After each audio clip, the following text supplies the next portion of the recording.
అడుగడుగునా నిర్లక్ష్యం, అంచనాలకు మించి తరలివచ్చిన అభిమానులు, ఉచిత టికెట్లు అంటూ వదంతులు, గేట్లు మూసివేత, గందరగోళం, నియంత్రణలో విఫలమైన పోలీసులు, ఇలా ఒక్కటేంటి కారణాలు ఎన్నో.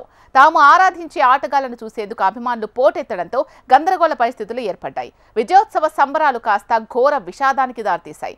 అభిమానుల కేరింతలు, కోలాహలంతో సందడిగా ఉన్న ప్రాంగణం కాస్త ఆర్తనాదాలతో మారుమోగింది. ఈ మొత్తం వ్యవహారంలో సరైన ప్రణాళిక లేకపోవడం, నిర్వాహకులతో పాటు ప్రభుత్వ నిర్లక్ష్యం కూడా స్పష్టంగా కనిపిస్తోంది.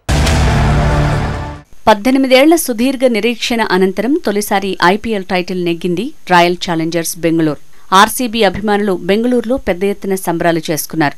ఈ క్రమంలో ఈసల కప్ నమ్దే, అంటే ఈసారి కప్పు మనదే నినాదాన్ని సాకారం చేసుకున్న రాయల్ ఛాలెంజర్స్ బెంగళూరు జట్టు తమ హోమ్ గ్రౌండ్లో అభిమానుల సమక్షంలో ఆనందం పంచుకోవాలని భావించింది. అహ్మదాబాద్ నుంచి ప్రత్యేక విమానంలో బెంగళూరులోని హెచ్ఈఎల్ విమానాశ్రయానికి మధ్యాహ్నం 2:45 జట్టు సభ్యులు వచ్చారు. ప్రభుత్వం తరపున ఉప ముఖ్యమంత్రి డీకే శివకుమార్ ఘనంగా స్వాగతం పలికారు. ఆ తర్వాత కర్ణాటక ప్రభుత్వం విధాన సౌధ ప్రాంగణంలో సాయంత్రం 4:30 క్రికెటర్లను సన్మానించారు. గవర్నర్ తావర్చంద్ గెహ్లోట్, ముఖ్యమంత్రి సిద్ధరామయ్య, ఉప ముఖ్యమంత్రి డీకే శివకుమార్ల ఆధ్వర్యంలో ఘనంగా సన్మానం జరిగింది. పావుగంటలోనే కార్యక్రమం ముగిసింది. ఆ తర్వాత అసలు తతంగం మొదలైంది. బెంగళూరు చిన్నస్వామి స్టేడియంలో జట్టును సన్మానించడానికి కర్ణాటక క్రికెట్ సమాఖ్య సన్నాహాలు చేసింది. సాయంత్రం 6 గంటలకు విజయోత్సవాలు ప్రారంభం కావాల్సి ఉంది. అయితే అప్పటికే ఆ ప్రాంతానికి భారీ ఎత్తున అభిమానులు చేరుకున్నారు. సుదీర్ఘ నిరీక్షణ తర్వాత బెంగళూరు జట్టు ఐపీఎల్ కప్ని సొంతం చేసుకోవడంతో క్రికెట్ అభిమానులతో ఆ ప్రాంగణమంతా నిండిపోయింది. స్టేడియం సామర్థ్యం 35,000 మంది మాత్రమే. కానీ 3 లక్షల మందికి పైగా అభిమానులు తోసుకొచ్చారు. అంచనాకు మించి జనం రావడంతో నియంత్రించడం పోలీసుల వల్ల కాలేదు. అదే సమయంలో వర్షం కురవడంతో తొక్కిసలాట మొదలైంది. ఇలాంటి గందరగోళ పరిస్థితుల్లోనే సాయంత్రం 6:10 సమయంలో క్రికెట్ జట్టు స్టేడియంలోకి ప్రవేశించగా 6:30 కల్లా విజయోత్సవ కార్యక్రమం ముగిసింది. ఒకవైపు తొక్కిసలాటతో మైదానం బయట పరిస్థితి విషాదం నెలకొన్నప్పటికీ మరోవైపు స్టేడియంలో వేడుకలు కొనసాగాయి. తొక్కిసలాట ఘటనలో 11 మంది మృతి చెందగా మరో 50 మందికి పైగా గాయపడ్డారు. గాయపడిన వారిలో 5గురు పరిస్థితి విషమంగా ఉందని అధికారులు తెలిపారు. వారికి ఐసీయూల్లో చికిత్సలు అందిస్తున్నారు. ఘటనా స్థలంలోనే 3 చనిపోగా ఆసుపత్రుల్లో చేర్చేలోగా 3, చికిత్స సమయంలో 5గురు మరణించారు. మృతుల్లో ఎక్కువ మంది 20 ఏళ్లలోపు వారే ఉండటం గమనించొచ్చు.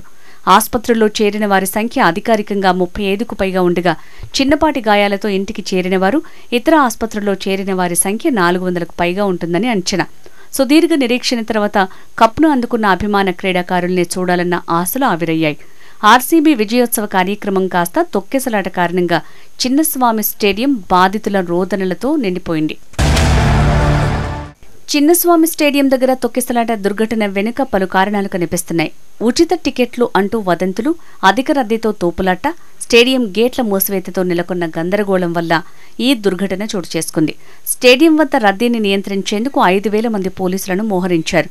కానీ అంచనాలకు మించి అభిమానులు రావడంతో వారిని నియంత్రించడం కష్టతరమైంది. గేట్లు కూడా చిన్నవిగా ఉండటంతో వారు లోపలికెళ్లేందుకు వీలు లేకుండా పోయింది. స్టేడియం గేట్లు చిన్నగా ఉన్నాయి. అభిమానులు కిక్కిరిసిపోవడంతో కొన్ని చోట్ల గేట్లు విరిగిపోయాయి. అదుపు తప్పుతున్న క్రికెట్ అభిమానులపై పోలీసులు లాఠీచార్జి జరపడం కూడా గందరగోళానికి దారితీస్తుంది. పాసులు ఉన్నప్పటికీ తమను లోపలికి రానియకుండా గేట్లు మూసివేశారంటూ కొంతమంది అభిమానులు ఆరోపిస్తున్నారు. చిన్నస్వామి స్టేడియంలో మొత్తం 21 స్టాండ్లు, 13 గేట్లున్నాయి. ఇందులో 9, 10 నంబర్ గేట్లను రాష్ట్ర క్రికెట్ అసోసియేషన్ సభ్యులకు రిజర్వ్ చేశారు. 5, 6 గేట్ల నుంచి అభిమానులకు ప్రవేశం కల్పించారు. ఇందులో 7 నెంబర్ గేట్ నుంచి చూస్తే చిన్నస్వామి స్టేడియం ప్రధాన ప్రవేశం నుంచి లోపలికొచ్చే వ్యూ కనిపిస్తుంది. మెయిన్ ఎంట్రన్స్ నుంచి ఆర్సీబీ జట్టు మైదానంలోకి ప్రవేశిస్తుంది. కాబట్టి 7 నెంబర్ గేట్ వద్దకు అభిమానులు పోటెత్తారు. పాస్లు ఉన్నవారు మాత్రమే స్టేడియం లోపలికి వెళ్లేందుకు అనుమతి ఉంది. కానీ చాలా మంది పాస్లు లేకుండానే అక్కడికి చేరుకున్నారు.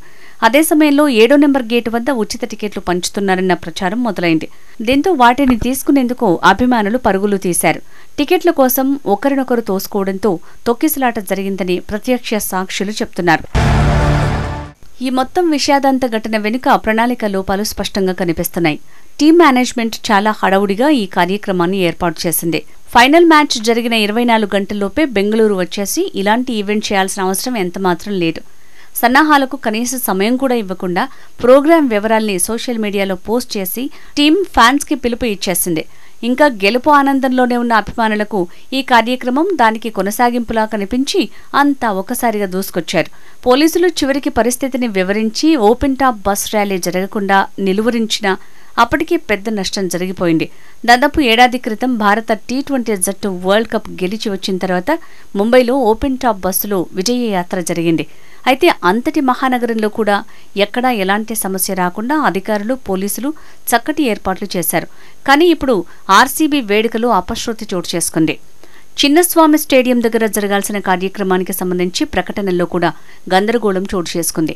మధ్యాహ్నం 3:30 విధాన సౌధ నుంచి చిన్నస్వామి స్టేడియం వరకు పరేడ్ ఉంటుందని ఆర్సీబీ జట్టు ముందుగా ప్రకటించింది.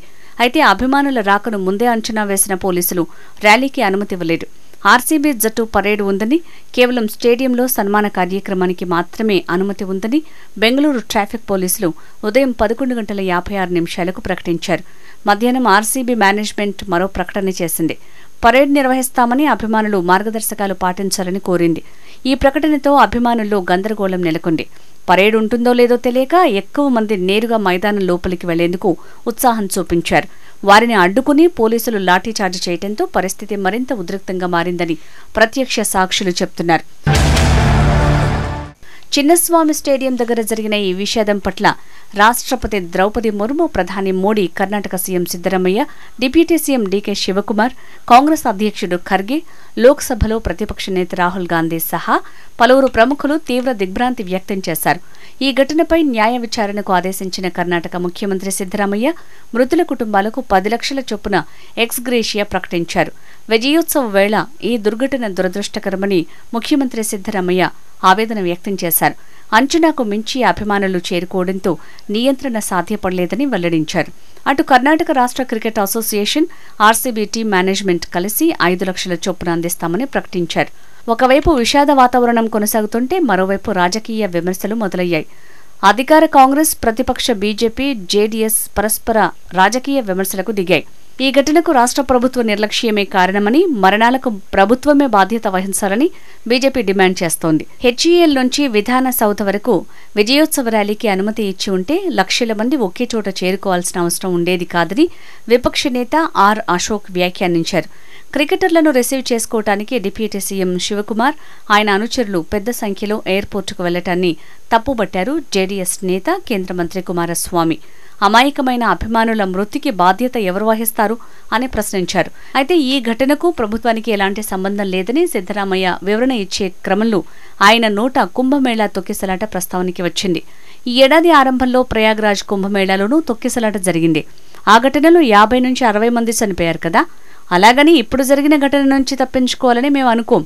ఇది ప్రభుత్వం నిర్వహించిన ఈవెంట్ కాదు, క్రికెట్ అసోసియేషన్ నిర్వహించింది.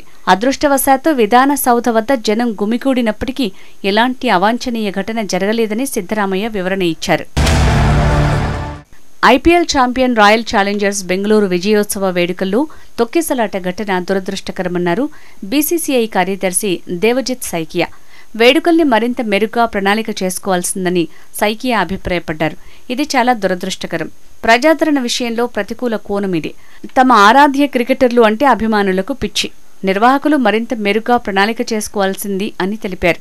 మరోవైపు ఆర్సీబీ గెలుపు సంబంధాల గురించి తమకు సమాచారం లేదని ఐపీఎల్ చైర్మన్ అరుణ్ ధూమల్ తెలిపారు. దీనిపై విచారణ జరగాల్సి ఉంది. సంబంధిత అధికారులు ఆ పని చూసుకుంటారు. అది బీసీసీఐ కార్యక్రమం కాదు. ఇలా జరగటం బాధాకరం. వేడుకలు విషాదంగా మారాయి. అది ప్రణాళిక ప్రకారం జరిగిన కార్యక్రమమా కాదా అన్నదానిపై నాకు సమాచారం లేదు. నేను ఆర్సీబీ ప్రతినిధులకు ఫోన్ చేస్తే స్టేడియంలో వేడుకల తాలూకు శబ్దాలు వినిపించాయని అన్నారు. చిన్నస్వామి స్టేడియం దగ్గర ఆర్సీబీ విజయోత్సవ సంబరాలు విషాదంగా మారటం క్రీడాభిమానుల్ని తీవ్రంగా కలిచివేసింది. అయితే దేశంలో ఇలాంటి క్రీడా సంబంధిత విషాదం చోటు చేసుకోవటం ఇది తొలిసారి కాదు. 1980 ఆగస్టు 16న కోల్కతాలోని ఈడెన్ గార్డెన్స్ మైదానంలో 16 మంది అభిమానులు చనిపోవటం భారత క్రీడా చరిత్రలోని అతిపెద్ద విషాదాల్లో ఒకటి. అప్పుడు Mohan Bagan east Bengal football match సందర్భంగా ఇరు జట్ల అభిమానుల మధ్య ఘర్షణ జరిగి 16 మంది ప్రాణాలు కోల్పోయారు. పరస్పరం అభిమానులు రాళ్లు రువ్వుకోవటం, దాడి చేసుకోవడంతో పలువురి ప్రాణాలు గాల్లో కలిసిపోయాయి. వందల మంది గాయపడ్డారు.